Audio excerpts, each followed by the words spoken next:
ನಮಸ್ಕಾರ. ಕನ್ನಡ ಒನ್ನೆಗೆ ಸ್ವಾಗತ. ನಾನು ನಿಮ್ಮ ಭಾಗ್ಯನಾರಾಯಣ ಬೊಗ್ಗವರಪು.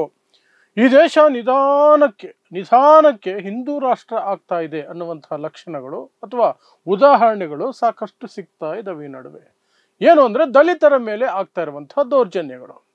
ನಾನು ನಿಮಗೆ ಆಗಾಗ ಮತ್ತೆ ಹೇಳ್ತಾನೆ ಇರ್ತೀನಿ, ಹಿಂದೂ ರಾಷ್ಟ್ರ ಅಂದರೆ, ಹಿಂದುತ್ವ ಅಂದರೆ, ಸನಾತನ ಅಂದರೆ ದಲಿತರನ್ನ ಶೋಷಣೆ ಮಾಡೋದು, ದಲಿತರನ್ನ ಮತ್ತೆ ಅಸ್ಪೃಶ್ಯರನ್ನಾಗಿ ಮಾಡಿ ಅವರ ವಿದ್ಯೆ ಕಸಿಯೋದು, ಅವರ ಎಲ್ಲ ಹಕ್ಕುಗಳನ್ನು ಕಸಿಯೋದು, ಅವರನ್ನು ಗುಲಾಮಗಿರಿಗೆ ತಳ್ಳೋದು. ಇದೇ ಹಿಂದೂ ರಾಷ್ಟ್ರ, ಇದೇ ಹಿಂದುತ್ವ, ಇದೇ ಸನಾತನವಾದ. ಸೊ ಅದಕ್ಕೆ ಆಗಾಗ ಉದಾಹರಣೆಗಳು ಬರ್ತಾ ಇರ್ತವೆ ಅನ್ನೋದು ನಿಮಗೆ ಗೊತ್ತೇ ಇದೆ, ಏನು ನಡೆಯುತ್ತೆ ದಲಿತರ ಮೇಲೆ ಈ ದೇಶದಲ್ಲಿ ಅಂತ. ಅದಕ್ಕೆ ತಾಜಾ ಉದಾಹರಣೆ, ಮಧ್ಯಪ್ರದೇಶದಲ್ಲಿ ಮತ್ತೊಮ್ಮೆ ದಲಿತ ಯುವಕನ ಮೇಲೆ ಮೂತ್ರ ವಿಸರ್ಜನೆ ಮಾಡುವಂತಹ ನೀಚ ಕೃತ್ಯವನ್ನ ಮತ್ತೊಮ್ಮೆ ಮಾಡಲಾಗಿದೆ. ಸೊ ಏನಿದು ಪ್ರಕರಣ, ಎಲ್ಲಿ ಏನಾಯಿತು ಅದೆಲ್ಲವನ್ನು ವಿವರಿಸ್ತೀನಿ. ಅದರ ಜೊತೆಗೆ ಮಧ್ಯಪ್ರದೇಶದಲ್ಲಿ 1 ವರ್ಷದ ಹಿಂದೆ ಇದೇ ರೀತಿಯಾಗಿ ಆದಿವಾಸಿ ಯುವಕನ ಮೇಲೆ ಬ್ರಾಹ್ಮಣ ನೀಚ ನಡು ರಸ್ತೆಯಲ್ಲಿ ಮೂತ್ರ ವಿಸರ್ಜನೆ ಮಾಡಿದ್ದ. ಅದನ್ನು ಸಹ ವಿವರಿಸುವಂತಹ ಪ್ರಯತ್ನವನ್ನು ಮಾಡ್ತೀನಿ. ಸೊ ಏನಾಯಿತು, ಅಕ್ಟೋಬರ್ 13ನೇ ತಾರೀಕಿನ ಘಟನೆ ಇದು. ಒಂದು ಹಳ್ಳಿ, ಆ ಹಳ್ಳಿಯಲ್ಲಿ ಸರ್ಕಾರಿ ಜಾಗವನ್ನ ಮೇಲ್ಜಾತಿ ಅಂತ ಕರೆಸಿಕೊಳ್ಳುವಂತಹ ನೀಚ ಮನಸ್ಥಿತಿಯ ಜನ ಇದಾರಲ್ಲ, ಅವರು ಕಬಳಿಸುವಂತಹ ಪ್ರಯತ್ನ ಮಾಡ್ತಿದ್ರು. ಅದಕ್ಕೆ ವಿರೋಧವನ್ನ ಒಂದು ದಲಿತ ಕುಟುಂಬ ಮಾಡುತ್ತೆ. ಒಬ್ಬ ತಾಯಿ ಮತ್ತು ಮಗ ಅದನ್ನ ವಿರೋಧಿಸ್ತಾರೆ. ಅಲ್ಲಿ ಸ್ವಲ್ಪ ಗಲಾಟೆ ಆಗುತ್ತೆ. ಆ ಸಂದರ್ಭದಲ್ಲಿ ಆ ಯುವಕನನ್ನು, ರಾಜ್ಕುಮಾರ್ ಚೌಧರಿ ಅನ್ನುವಂತಹ ಯುವಕನನ್ನು ಮೇಲ್ಜಾತಿ ಅಂತ ಕರೆಸಿಕೊಳ್ಳುವ ಕೀಳು ಮನಸ್ಥಿತಿಯ ಜನ ಇದಾರಲ್ಲ, ಅವರು ಹಲ್ಲೆ ಮಾಡ್ತಾರೆ. ಯಾರ್ಯಾರು ಹಲ್ಲೆ ಮಾಡಿದ್ದು? ಆ ಗ್ರಾಮದ ಸರ್ಪಂಚ್, ಇಲ್ಲಿ ಮಧ್ಯಪ್ರದೇಶದ ಕತ್ನಿ ಅನ್ನುವಂತಹ ಪ್ರದೇಶದಲ್ಲಿ ಸರ್ಪಂಚ್ ಆಗಿರುವಂತಹ ರಾಮಾನುಜ್ ಪಾಂಡೆ, ಅವನ ಮಗ ಪವನ್ ಪಾಂಡೆ ಮತ್ತು ಸುರೇಶ್ ಸಿಂಗ್ ಅನ್ನುವಂಥವರು ಪ್ರಮುಖರು. ಒಂದೇ ಕುಟುಂಬಕ್ಕೆ ಸೇರಿದವರು ಅವರು 3 ಜನ. ಅವರ ಜೊತೆಗೆ ಅವರ ಸಮುದಾಯದವರು ಇನ್ನೊಂದಷ್ಟು 6 ಜನ. ಇಷ್ಟೂ ಜನ ಸೇರ್ಕೊಂಡು ಆ ಯುವಕ ರಾಜ್ಕುಮಾರ್ ಚೌಧರಿ ಮೇಲೆ ಭಯಂಕರ ಹಲ್ಲೆ ಮಾಡ್ತಾರೆ. ಅವನಿಗೆ ಮೂಳೆ ಎಲ್ಲ ಮುರಿದಾಕ್ತಾರೆ. ಅಷ್ಟಕ್ಕೆ ಸಮಾಧಾನವಾಗಲ್ಲವಲ್ಲ, ಅಷ್ಟಕ್ಕೆ ಸಮಾಧಾನ ಆಗೋದೇ ಇಲ್ವಲ್ಲ ಈ ಸನಾತನಿಗಳು, ಸಂಘಿಗಳು. ಇವ್ರಿಗೆ ಏನಿದ್ರು ನೀಚತನ ನೆಕ್ಸ್ಟ್ ಲೆವೆಲ್ಗೆ ಹೋದ್ರೇನೆ ಸಮಾಧಾನ ಆಗೋದು. ಇದರಲ್ಲಿ ಪವನ್ ಅನ್ನುವಂಥವನು ಮಗ ಇದ್ನಲ್ಲ, ಆ ಸರ್ಪಂಚಿನ ಮಗ, ಹಲ್ಲೆ ನಡೆಸಿದ ನಂತರ ಅವನಿಗೆ ತೃಪ್ತಿ ಆಗಲಿಲ್ಲ. ಮುಂದೆ ನಿಂತ್ಕೊಂಡು ಆ ಯುವಕನ ಮೇಲೆ, ನರಳುತ್ತಾ ಇದ್ದಂತಹ ಯುವಕನ ಮೇಲೆ ಪೆಟ್ಟು ತಿಂದು ನೆಲದ ಮೇಲೆ ಬಿದ್ದು ನರಳುತ್ತಾ ಇದ್ದಂತಹ ರಾಜ್ಕುಮಾರ್ ಚೌಧರಿ ಅನ್ನುವಂತಹ ದಲಿತ ಸಮುದಾಯದ ಯುವಕನ ಮೇಲೆ ಇವನು ಮೂತ್ರ ವಿಸರ್ಜನೆ ಮಾಡ್ತಾನೆ. ಹುಚ್ಚೆ ಹುಯ್ತಾನೆ, ಮೂತ್ರ ವಿಸರ್ಜನೆ ಮಾಡ್ತಾನೆ. ಯಾರು? ಪವನ್ ಅನ್ನುವಂಥವನು ಮಗ. ಆ ನಂತರ ಅವರಲ್ಲಿಂದ ಹೋಗ್ತಾರೆ. ಇವನಿಗೆ ಎಷ್ಟು ಪೆಟ್ಟು ಬಿದ್ದಿರುತ್ತೆ ಅಂದರೆ 1 ವಾರದವರೆಗೂ ಸಹ ಆಸ್ಪತ್ರೆಯಲ್ಲಿ ಸೇರ್ಕೊಂಡಿದ್ದಾನೆ. ಈಗ ರಿಕವರಿ ಆಗಿ ಸುಮಾರು 6-7 ದಿನಗಳ ನಂತರ ಹೋಗಿ ಕಂಪ್ಲೇಂಟ್ ಕೊಟ್ಟಿದ್ದಾನೆ ಅಲ್ಲಿನ ಪೊಲೀಸರಿಗೆ.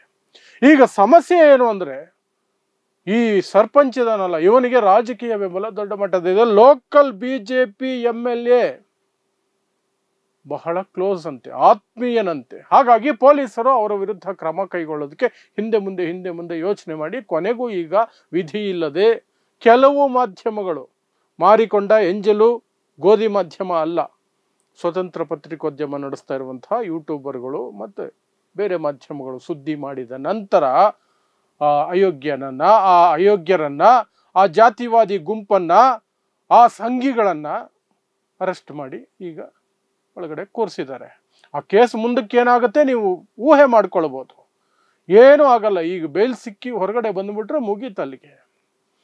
ಅಷ್ಟಕ್ಕೂ ಮಧ್ಯಪ್ರದೇಶದಲ್ಲಿ ಇದು ಹೊಸದೇನಲ್ಲ. 1 ವರ್ಷದ ಹಿಂದೆ ಆದಿವಾಸಿ ಯುವಕ ರೋಡಲ್ಲಿ ಕೂತಿದ್ರೆ ಬ್ರಾಹ್ಮಣನೊಬ್ಬ ಕುಡಿದ ಮತ್ತಿನಲ್ಲಿ ಬಾಯಲ್ಲಿ ಸಿಗರೇಟ್ ಇಟ್ಕೊಂಡು ಅವನು ಎದುರುಗಡೆ ನಿಂತ್ಕೊಂಡು ಜಿಪ್ ಬಿಚ್ಚಿ ಅವನ ಮೇಲೆ ಮೂತ್ರ ವಿಸರ್ಜನೆ ಮಾಡ್ತಾನೆ. ಅದು ಎಲ್ಲ ಕಡೆ ವೈರಲ್ ಆಗಿತ್ತು ಆ ವಿಡಿಯೋ.